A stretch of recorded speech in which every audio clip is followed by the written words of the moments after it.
They demanded a veteran to strip her uniform until the base commander spots a hidden tattoo.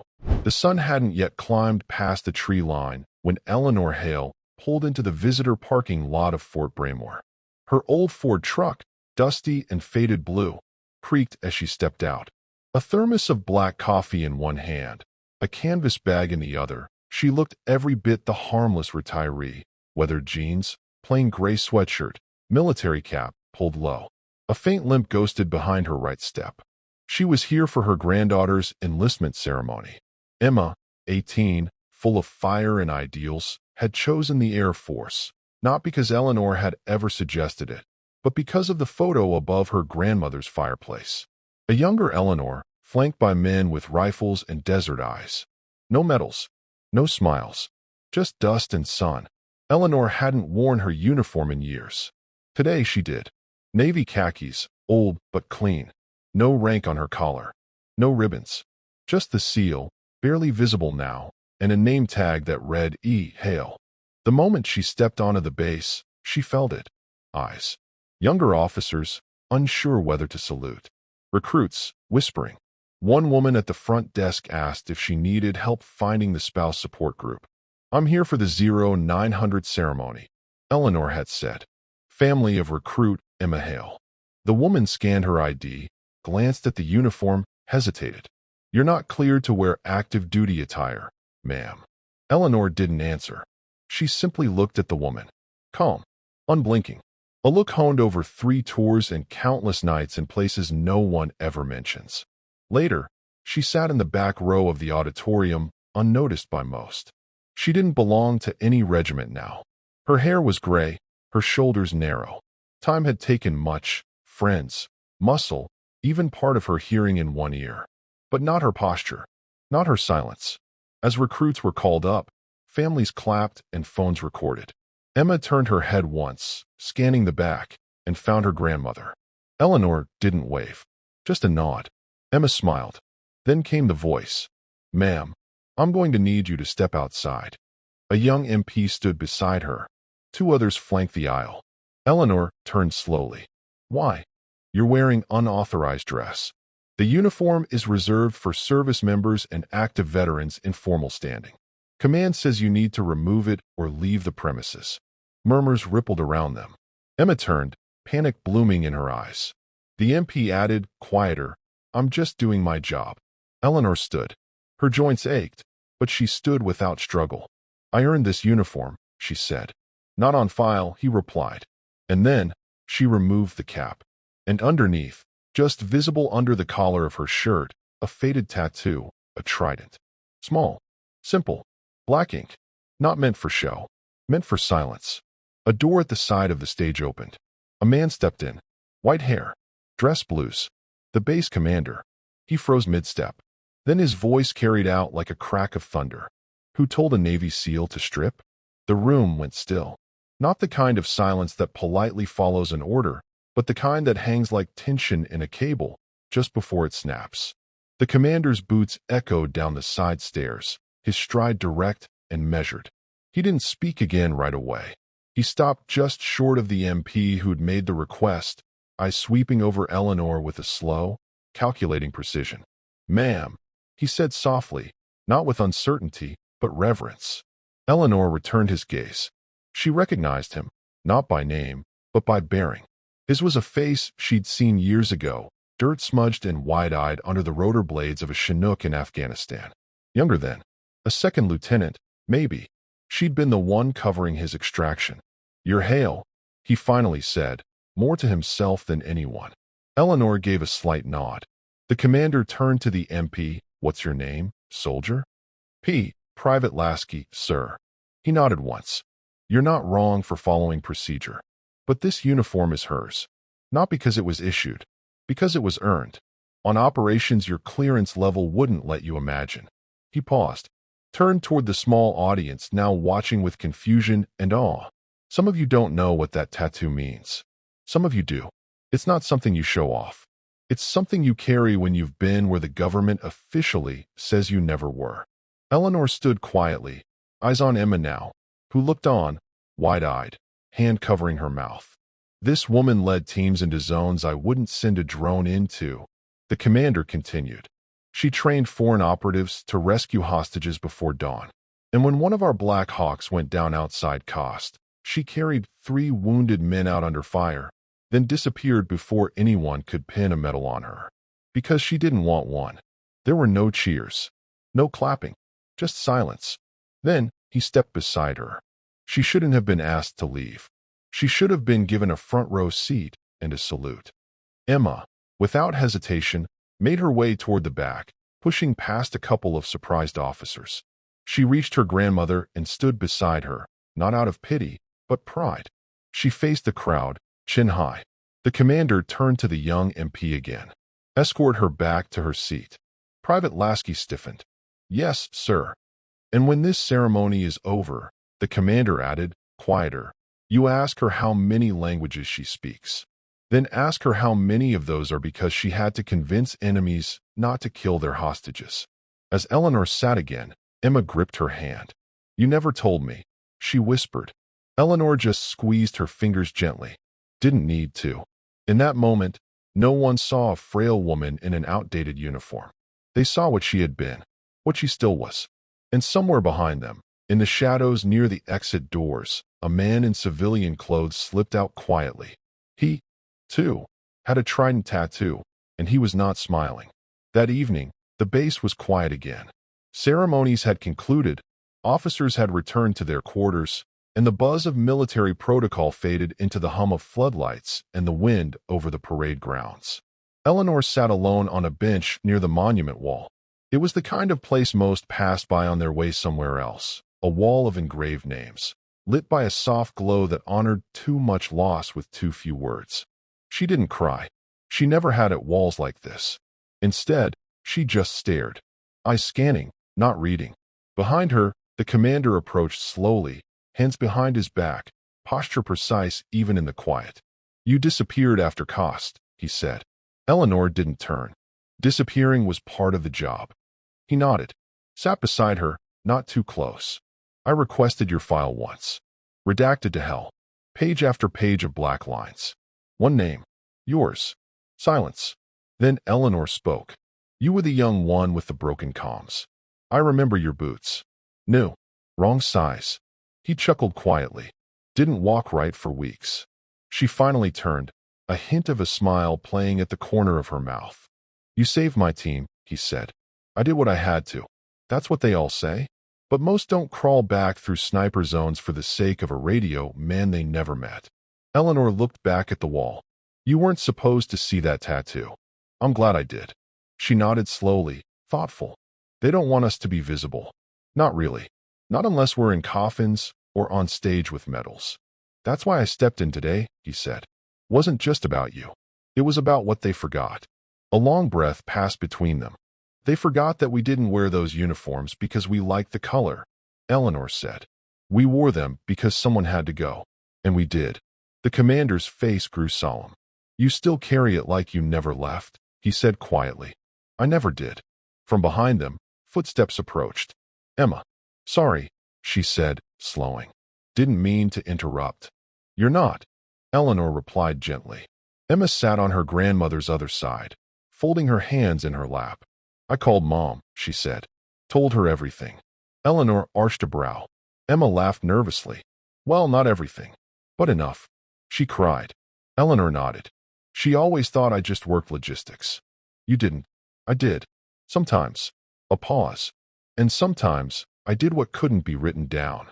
Emma looked at the wall, then back to her grandmother. You're not just someone's grandma, she said. No, Eleanor replied softly. But I like being yours. The three of them sat in silence for a while. Just the wind and the hum of the lights. Then Eleanor stood. Let's go home. As they walked away, the commander stayed behind a moment, gazing at the wall. He whispered a name no one heard. And in the faint glow, a single engraved word reflected back in the light. Hale. The next morning, Eleanor stood in her kitchen, the kettle steaming softly behind her. The old house groaned with the weight of years, wood floors uneven, cabinets squeaking, sun filtering through curtains stitched decades ago. It wasn't much, but it was hers. She'd earned this silence. She opened a folder, the same one she kept in the back of a locked drawer.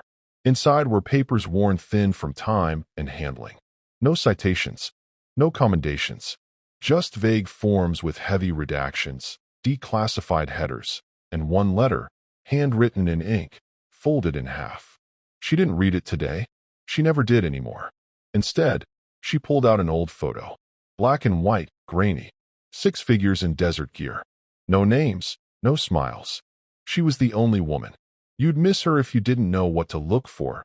Half-shadowed, rifle across her chest, eyes hollow from what came before and what she knew would come after. The doorbell rang. Eleanor took a moment before answering. When she opened it, the sunlight silhouetted a young man in uniform. Army. Lieutenant. Nervous, polished shoes, unsure hands. Ma'am, Eleanor Hale. Yes. I was told to deliver this personally. He handed over a sealed envelope. Official. Heavy. Eleanor frowned, but took it without a word. She waited until he'd walked off the porch, back to the car idling across the gravel, before she opened it. Inside, a formal letter on Department of Defense stationery. In light of recent revelations and the reclassification of Operation Cold Ember, we are authorized to recognize Eleanor Hale as a decorated veteran of covert operations under the Joint Special Operations Command. Per approval by the Secretary of the Navy, retroactive honors are being processed. Please confirm receipt. We thank you for your continued silence, your integrity, and your extraordinary service. Her hands didn't tremble, but her jaw did tighten. They always came late, she thought. Too late. She walked back inside and left the letter on the counter. It could wait. Outside, in the gravel driveway, Emma's car pulled up. She stepped out with a bag of groceries, a smile, and that eager energy of someone who didn't know how much pain the world could hold yet, and still deserved the chance to find out slowly. Morning, she called. I got those crackers you like. You didn't have to, Eleanor replied, helping with the bag anyway. You say that, but you always eat the whole box. Eleanor let a faint smirk slip. Inside, they sat down to tea and crackers. Emma chatted about training dates, forms she had to fill, and the other recruits she was grouped with. You know, Emma said suddenly, between bites. Everyone's been asking me about you. Word spread fast after yesterday. They keep asking what you did. I don't know how to answer. Eleanor looked at her. Just tell them I served, she said. Emma leaned forward. But I want to tell them you were a hero. Eleanor's eyes met hers. That word belongs to the people who didn't come back. By the following week, Eleanor's quiet world had begun to shift, subtly, like wind over tall grass. The kind of movement you don't see at first, but feel in your bones. It started with a phone call, a number she didn't recognize. Unlisted. Secure line. She let it ring 4 times before picking up. Hale, she answered instinctively. The voice on the other end was slow, grizzled, familiar. Still answering the same way, I see. Eleanor blinked once, leaned against the kitchen counter. Wexler, didn't think you'd remember me. I remember all of you. There was silence on the line, not empty, but heavy with the weight of shared ghosts. I saw what happened on base, he said. You weren't there. I didn't need to be. I got 4 messages within an hour. The old network lit up like it was 2008 again. Eleanor moved to the window, watched the sun cut through the clouds. You're not supposed to be watching bases. None of us are. Doesn't mean we stopped caring. Wexler paused. Couple of the boys want to see you. Well, men now. Gray hair, bad knees, PTSD, and all. Eleanor chuckled dryly. That's the best recruiting pitch I've heard in a while. They're serious, Ellie. You gave us hell back then. Taught us how to think in the dark. How to leave no one behind. That kind of leadership stays with a man. She was quiet. They think you're hiding out. I'm not hiding. I'm resting. They say the same thing about bears. She smiled. I'll think about it, she said. No pressure. We're meeting next month in Colorado. Small thing. No uniforms. Just stories and scars. She didn't answer. Before hanging up, Wexler said, Glad they saw it. The tattoo, I mean. Eleanor looked down at her forearm. It wasn't for them. I know. But it reminded the rest of us that we exist. That we mattered. Click. Eleanor stared at the receiver a long moment before setting it down gently. Later that afternoon, she and Emma walked through the town square. The flag above the courthouse fluttered, half-mast for someone else. The bronze soldier statue still bore the nick in its rifle from that one storm years ago. Familiar faces nodded politely. Some stared a little longer than usual. "They know," Emma said quietly. "They think they know," Eleanor corrected. "Is that a bad thing?" Eleanor considered. "No, but truth gets heavier when too many hands try to lift it." As they walked, an older man sitting on a bench tipped his cap to Eleanor. "Ma'am," he said respectfully. She tipped hers in return. No words needed. That night, a letter arrived in the mail. No return address. Inside, a photo. Eleanor, in desert camo, standing next to a helicopter. One arm around a man half her size, grinning ear to ear, dusty and young. On the back, just 3 words in faded ink. "We never forgot." She stared at it for a long time. Then she slipped it into the folder. The one that held no medals, only memories. Days blurred into one another like smoke drifting through a half-closed door. Eleanor found herself walking the base's hallways more often, not as an official visitor, not with orders or appointments, but driven by a quiet need she barely understood. The base was alive with motion. The steady clatter of boots on tile floors, low murmurs of briefings, the sharp bark of commands. Yet, Eleanor moved through it like a shadow, present but unseen, an echo of something long past. Her footsteps slowed as she passed the entrance to a conference room where voices rose in clipped tones, discussing plans for upcoming exercises. The words special operations, high-value target, and insertion protocols floated through the slightly ajar door. Her heart clenched at those phrases. Memories surfacing unbidden of missions in deserts and jungles, nights thick with danger, and comrades lost in silence. Eleanor's gaze drifted to the faded tattoo peeking from beneath her sleeve. A simple black trident inked decades ago in a moment of quiet defiance. It wasn't a badge for show. It was a lifeline to a past buried deep beneath years of restraint and forgetting. She inhaled deeply, steadying herself, and stepped inside the room. The chatter ceased. The dozens of eyes turned to her, a figure not expected here. A hush fell over the air like a storm settling. "Eleanor," came a voice from the front. Captain Ramirez stood, her sharp gaze flickering between surprise and something softer, respect. "We weren't expecting you," Ramirez said, motioning to an empty chair. "I'm not here to disrupt," Eleanor replied softly, settling in. "Just to listen." The briefing resumed.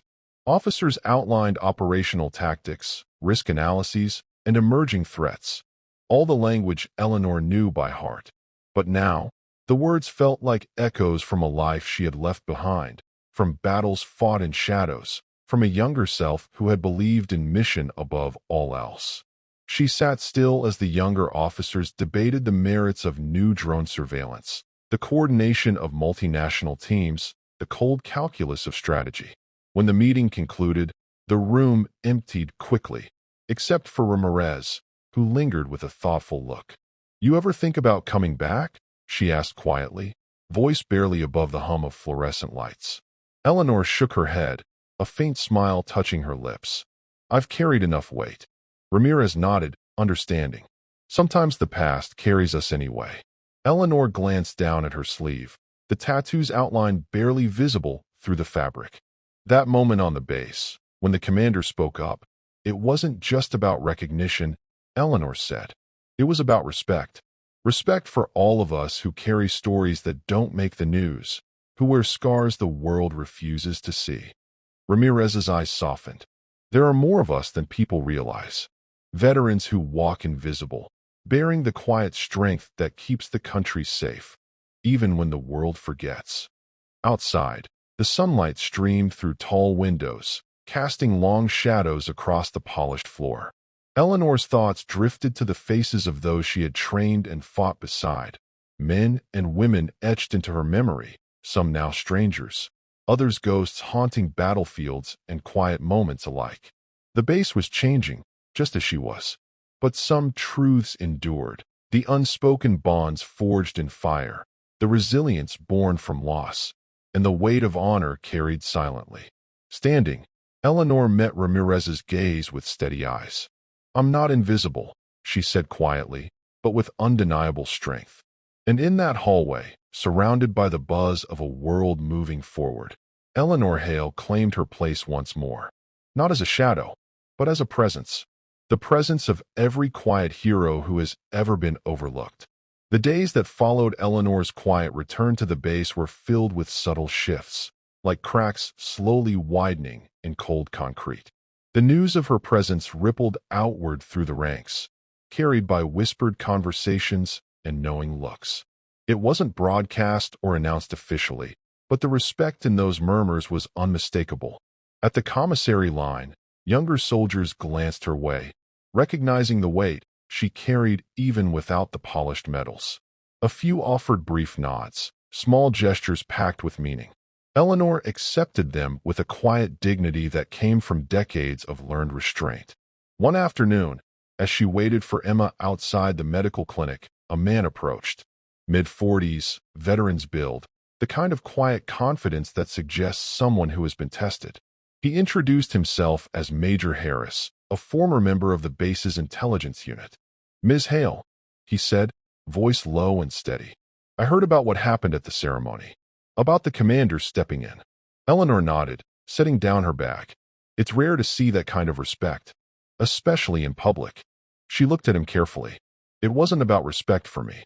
It was about respect for the truth." He smiled faintly. "Truth doesn't always wear a uniform or a ribbon. Sometimes it's hidden in scars, in silence, in tattoos no one is meant to see." They talked quietly for a few moments, sharing stories clipped by time and circumstance. "Do you think they'll ever truly see us?" Eleanor asked. Harass was thoughtful. "Maybe not. But moments like that ceremony remind everyone what they're missing. And maybe that's enough for now." Later, Eleanor met with Emma at the base's small park.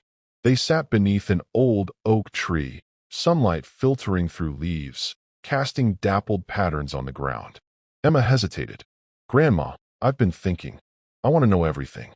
Your stories, your missions, the things you never told me." Eleanor reached out, brushing a stray hair from Emma's face. "Some stories aren't mine to tell," she said softly. "They belong to people who never came home. But one day, I'll share what I can." Emma nodded. "I want to understand, so I can carry it forward." The two sat in silence, connected by generations, history, and unspoken love. That night, Eleanor received an unexpected message. An invitation to speak at a small veterans gathering. No fanfare, no cameras, just a circle of people who understood the cost of service.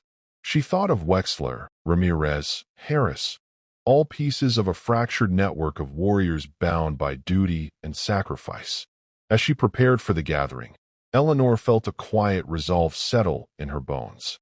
Maybe this was the beginning of something new, a chance to reclaim stories lost to silence, to remind the world, and herself, that some battles are fought long after the uniform is folded away. The evening air was cool, with a faint whisper of autumn weaving through the trees as Eleanor pulled into the gravel parking lot outside the small community hall just beyond the base's perimeter. The building was unassuming, a weathered brick structure with peeling paint and a single flickering porch light. Inside, however, it was alive with quiet energy. Soft golden lights hung from the ceiling, casting a warm glow over worn wooden tables and folding chairs. The faint aroma of coffee mingled with the scent of old paper and leather, familiar and comforting to anyone who'd spent years surrounded by memories both painful and proud. Veterans filtered in steadily, some wearing their uniforms proudly adorned with ribbons and medals, others in civilian clothes that bore the marks of hard work and long nights. Their faces were lined with stories that no one outside these walls could fully grasp. Some shuffled slowly, leaning on canes or each other, while others stood with a quiet strength that time had only tempered, never diminished. Eleanor stepped inside, the soft murmur of voices ebbing into a hush as she entered. Wexler was the first to greet her, a grizzled man with a salt and pepper beard and eyes sharp as ever, though shaded with age. "Ellie," he said, voice warm but low, Glad you made it." Behind him came Ramirez, her presence steady and calm, followed by Harass and several others. Faces Eleanor recognized from fleeting moments over the years, and some new ones she didn't. Each carried the unspoken weight of battles fought, losses mourned, and secrets kept. When it was Eleanor's turn to speak, she rose slowly from her seat. The room fell silent. Not the kind of silence that waits for applause, but a silence heavy with respect and understanding. She stood before them, a woman who carried her past like a weathered map, edges frayed but the route clear. No grand stories of heroism or glory, just the truth. "I didn't come here for praise," she began, her voice steady, tempered by decades of experience. "I came because too many of us live in shadows, forgotten by the world we fought to protect. Sometimes it's easier to be invisible, easier to walk away without the weight of questions or expectations. But invisibility doesn't mean absence." Heads nodded in quiet agreement. Faces bore the same quiet fire, the stubborn pride of those who had seen too much to boast, yet too much to forget. She spoke of service, of long nights spent planning missions in whispered voices, of cold mornings when hope was the only warmth left. She told them about the friends who never returned, their names etched on walls and hearts, yet lost to time's cruel passage. She didn't tell every story, but each word was a thread weaving a tapestry of shared sacrifice, of loyalty, of loss. "I carry my scars not for recognition," Eleanor said softly, "but as reminders. Reminders of why we do what we do. Not for medals, not for medal ceremonies, but for the ones who couldn't be here tonight." When she finished, the room stayed still for a moment. Then a slow, deliberate applause rose. It wasn't loud, not theatrical or showy. It was the kind of applause that held the weight of respect born from understanding, the kind that said, "We see you. We remember." Afterward, veterans approached one by one, not with questions, but with quiet thanks. A firm handshake, a nod, a shared glance heavy with unspoken stories. Emma watched from the side, her eyes shining with pride and awe. She saw not just the woman who was her grandmother, but the warrior beneath, the bearer of a legacy too vast for words. Later that night, as Eleanor drove home under a sky full of stars, she felt the tattoo on her forearm differently. Less a secret, more a bond connecting her to those who had walked the same dark paths. It was a reminder that even in silence, there is strength, and that sometimes the quietest voices carry the deepest truths. The morning air hung heavy with the scent of damp earth and faint pine as Eleanor sat at the kitchen table, the worn surface cool beneath her hands. Her coffee had long since cooled, untouched, while her thoughts drifted to the previous night's gathering. Faces, stories, and quiet acknowledgments swirled in her mind, a stark reminder that the past never truly fades. It waits, patient, persistent. A sudden, soft knock at the door broke through the quiet. Eleanor's eyes flicked toward the entrance, surprised. Visitors were rare these days. Opening the door, she found a man standing there, mid-30s, dressed in simple civilian clothes, but with a posture that betrayed military discipline. His gaze was steady, respectful. "Miss Hale?" he asked. "Yes," she replied cautiously, studying the stranger. "I'm Captain Daniels," he said, his voice calm but firm. "I work with the Department of Defense, Veterans Affairs Liaison Office." Eleanor stepped aside to let him in. "I apologize for the unexpected visit," Daniels began once inside. "But I wanted to personally thank you for your service and extend an invitation." Eleanor waited. "We're launching a new program," he continued, aimed at recognizing veterans whose service was classified or overlooked by traditional records. "People like you." She arched a brow, a flicker of guarded curiosity crossing her face. "Classified," she echoed softly. "Operations that, for years, were off the books. Your missions, those sacrifices, haven't been forgotten. Just hidden. We want to change that. To give voice to those who served in the shadows." Eleanor exhaled slowly, memories of secret deployments and silent sacrifices surfacing unbidden. The weight of years pressed on her chest. "And if I decline?" she asked quietly. "Then we respect that." Daniels replied gently. But know this, your story matters.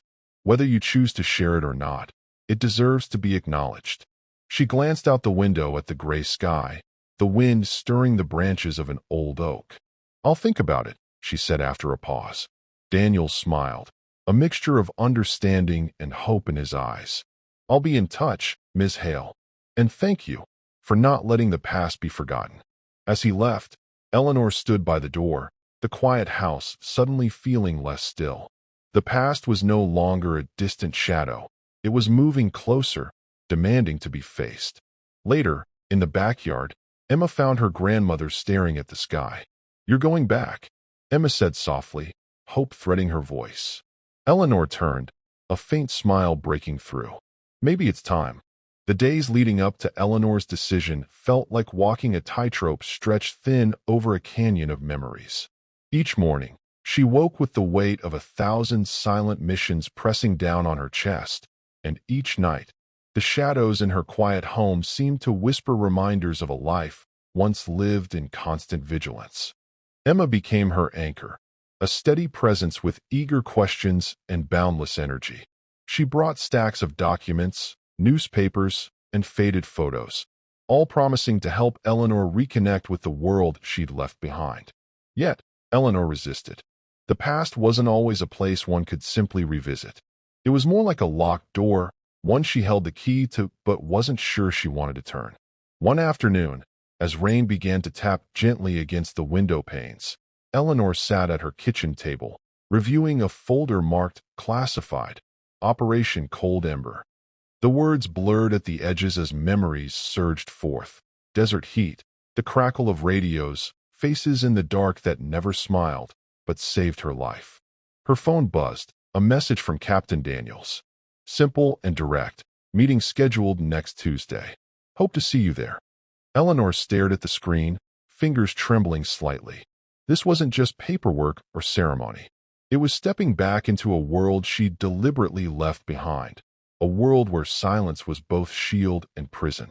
That evening, she met with Emma in the living room, the room filled with the soft glow of a lamp and the quiet hum of the house settling in for night. I don't know if I'm ready, Eleanor confessed. Emma took her hand, warmth grounding her. You don't have to be ready. You just have to take the first step. For the first time in weeks, Eleanor allowed herself a small, genuine smile. I suppose the tattoo wasn't just a secret to hide, she said softly. Maybe it was a reminder that some parts of me never truly left. Emma squeezed her hand. And those parts are what make you who you are. Proud, strong, and finally seen. The next morning dawned clear, the sun breaking through clouds as if offering a new beginning. Eleanor dressed carefully, not in her old uniform, but in a simple blouse and jacket, the trident tattoo hidden beneath the sleeve, still vibrant against her skin. As she stepped outside, the air felt crisp, carrying with it the promise of change. Whatever lay ahead, Eleanor knew one thing for certain. She was no longer invisible. The conference room was unassuming, walls adorned with faded photographs, unit flags, and plaques commemorating battles long past. But to those gathered within, it was a sanctuary, a place where the invisible could finally be seen. Eleanor stepped inside, steady despite the weight settling in her chest. Around the room, a dozen veterans sat quietly, some in worn uniforms, others in civilian clothes. Each face told a story etched in time, lines of fatigue, resilience, sorrow, and quiet pride. Captain Daniels offered a warm nod as she took a seat near the center, beside Wexler and Ramirez, familiar faces now woven into this unexpected community. The meeting began with a low murmur that soon grew into shared stories, spoken in hushed tones or communicated through meaningful silence. They spoke of classified missions, the shadows they operated in, the sacrifices made without fanfare or public praise. When it was Eleanor's turn, she rose slowly, her voice calm, yet resolute. I've carried silence for years, she began, not because I wanted to, but because that was the nature of our service. Silent operations, blacked-out records, and the absence of medals that could reveal too much. She paused, eyes meeting those of the others. But silence doesn't erase the cost. It doesn't erase the lives changed, the friends lost, the nights spent in darkness where every step could be the last. Nods rippled through the room. Some veterans' eyes glistened with unshed tears, years of hidden pain and pride converging in that quiet moment. After Eleanor spoke, the room opened with stories from others, missions whispered, moments of camaraderie and loss, the frustration of invisibility. Wexler broke the tension with a rare joke about bureaucratic red tape, drawing a few genuine smiles. Ramirez's quiet strength steadied the room, reminding everyone of the bonds they shared. The meeting wasn't just about recognition. It was about reclaiming identity, about giving voice to those who had long existed on the fringes of history. As the evening drew to a close, Eleanor stepped outside into the crisp night air. The stars above seemed distant yet unwavering, their light a reminder that even in darkness, presence matters. She looked down at the tattoo on her arm, now a symbol of endurance rather than secrecy. For the first time in a long time, the invisible weight she'd carried began to lift. She was no longer alone in her silence. She was part of a legacy that would not be forgotten. The days after the meeting passed with a rhythm Eleanor hadn't felt in years. The base around her buzzed with life, soldiers drilling under the morning sun, vehicles humming softly on the tarmac, voices carrying orders, laughter, and the occasional sharp bark of discipline. It was a world she had once inhabited fully, now approached with the quiet caution of someone stepping back into a room she hadn't been in for too long. Eleanor walked slowly along the familiar paths. Each footfall echoed with memories of missions in harsh terrain, the weight of gear, the tension of nights when silence was survival. Yet, there was something different now, a subtle shift beneath her skin, beneath the tattoo that once symbolized secrecy, but now felt like an emblem of endurance. Passing by the mess hall, she caught sight of a group of young recruits gathered near the entrance, their faces open with the hopeful energy of those at the start of their journeys.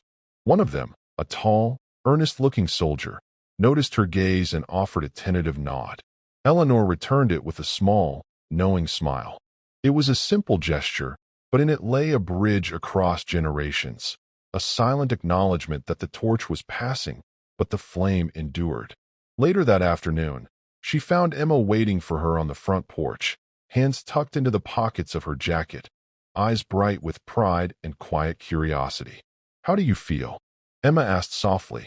Eleanor looked out over the sprawling fields beyond the house, the late afternoon sun casting long shadows and painting the sky in soft hues of gold and rose.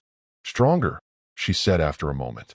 "Not because the world around me changed overnight, but because I finally feel like I belong again. Like the years of silence and shadows don't have to define me." Emma reached over, taking Eleanor's hand in hers. "You deserve that, more than anyone." That evening, Eleanor sat by the window, the house settling into its familiar creaks and sighs. Outside, stars wheeled slowly across the dark velvet sky, distant but steady, ancient sentinels watching over a world that kept moving forward. The memories she carried were still there, the losses, the invisible battles, the weight of a past too heavy for words. But they no longer pressed down on her chest with the same suffocating force. She had reclaimed something more precious than medals or public ceremonies: her dignity, her voice, and her place in the quiet mosaic of those who served. It was a victory without fanfare, but no less profound. A promise whispered in the stillness of the night, that no veteran would ever again be forced to strip away their honor, their history, or their truth. Eleanor traced the outline of the tattoo on her arm beneath her sleeve, a private reminder of endurance and resilience. She was no longer invisible. She was home. Weeks slipped by like soft waves rolling over quiet shores. Eleanor's story, once confined to hushed conversations in a small veterans gathering, began to ripple outward, reaching places she hadn't expected. It was not a thunderous wave, but a steady, persistent current, a subtle shift in the air around her, the kind that changes the landscape without demanding notice. At the local cafe, where she often stopped for her morning coffee, the barista, usually busy and distracted, now greeted her with a nod of recognition. Without a word, an extra shot of espresso found its way into her cup, a silent gesture of respect and gratitude. The cafe's regulars, some veterans themselves, whispered about the quiet woman whose service was finally being acknowledged. On the base, Eleanor's presence was no longer met with indifference. Young soldiers, fresh-faced and eager, approached her with curiosity. They asked about her missions, her unit, and the meaning behind the tattoo partially hidden beneath her sleeve. Eleanor answered with humility, careful not to dwell on details that remained classified or too painful to revisit. Yet, in every story she shared, there was a thread of courage and resilience that resonated deeply. One afternoon, as she sorted through mail, Eleanor found a letter bearing no return address. The handwriting was neat but hurried, the paper worn from travel. Inside was a simple note from a former service member, a stranger who had heard about Eleanor's story during the veterans' gathering. "You reminded me that my own story matters," the letter read. "For years, I carried my silence like a shadow.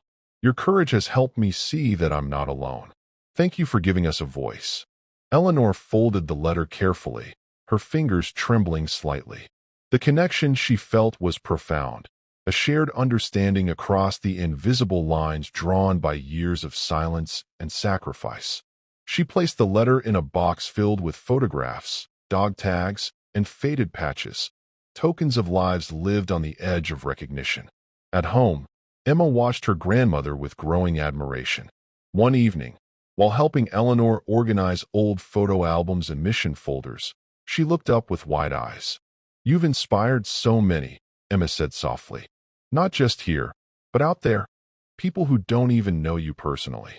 Eleanor smiled gently, brushing a strand of silver hair behind her ear. "I never sought recognition," she replied, voice steady. "But maybe the greatest honor is knowing that our stories can inspire others to stand tall, to find strength in their own pasts." Outside, the world shifted with the changing seasons. Leaves turned brilliant gold, fluttering down in slow spirals before blanketing the ground. The first frost kissed the grass, and winter whispered through the bare branches. Yet amidst the transformation, Eleanor felt a steady strength growing inside her, a quiet, unyielding resilience. The tattoo on her forearm was no longer a secret or a symbol of isolation. It had become a beacon, a subtle light reaching out to those who had been overlooked, forgotten, or silenced. Through her presence, through her reclaimed voice, Eleanor carried the stories of countless quiet heroes forward. And in that shared light, she found a renewed purpose: to honor the past, to inspire the present, and to ensure that no sacrifice would ever fade into shadow again. The news of Eleanor's story had begun to ripple beyond the familiar confines of the base, finding its way into local newspapers and community newsletters with a quiet dignity befitting her character. The article that appeared was thoughtful and respectful. No sensational headlines, no grandiose claims, just a sober, heartfelt tribute to the veterans who serve in silence, their sacrifices hidden beneath layers of classification and secrecy. Eleanor read the piece with a mix of disbelief and quiet pride. Her story was no longer confined to hushed conversations or small gatherings. It had become part of a broader narrative, a recognition not only of her service, but of all those who had labored in the shadows, unseen and unacknowledged. One crisp autumn morning, a formal invitation arrived at her doorstep. It was simple yet sincere, an invitation to a ceremony at the base headquarters honoring veterans with classified or overlooked service. The language was respectful, emphasizing appreciation and solemn recognition. The day of the ceremony dawned clear and cool. Eleanor dressed carefully, not in her old uniform, but in a tasteful blouse and jacket that carried the quiet dignity of a woman who had weathered storms both literal and metaphorical. Emma accompanied her, her eyes wide with pride and wonder.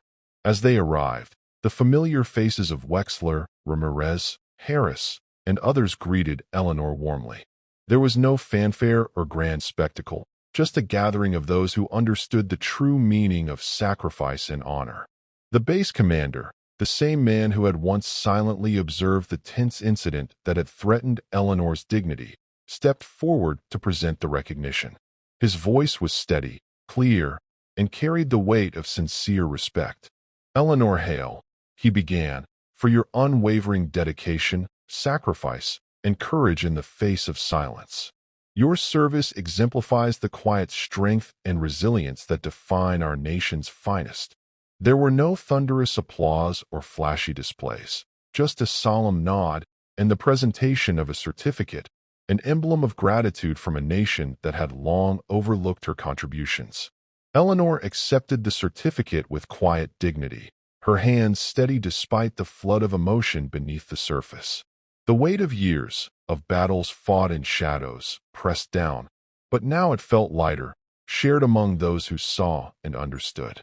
The ceremony closed with soft words, a moment of reflection, and the shared understanding that true honor is often silent and deeply personal. Later, as Eleanor and Emma walked back through the familiar streets toward home, a sense of peace settled over her. The journey from invisibility to recognition had not been marked by fanfare or spectacle, but by the soft glow of belonging and acceptance. That night, Eleanor sat by the window, watching stars trace their eternal paths across the sky. She traced the tattoo on her arm beneath her sleeve, a reminder of battles fought not with noise or recognition, but with steady presence and unyielding strength. Her story was no longer hidden. In that quiet truth, Eleanor found her peace. The weeks following the ceremony unfolded with a quiet but profound transformation in Eleanor's life. The invisible chains of silence and invisibility, long worn like a second skin, began to loosen. Slowly, they were replaced by connections, threads woven with care and respect, binding her to a community that had once overlooked her. Yet Eleanor moved forward with the same quiet grace and humility that had defined her throughout decades of service and sacrifice. Invitations arrived, not to grand halls or noisy celebrations, but to intimate gatherings where veterans came together to share their stories, where families sought to understand the true cost behind the uniform, and where communities started to grasp the depth and complexity of lives lived in the shadows.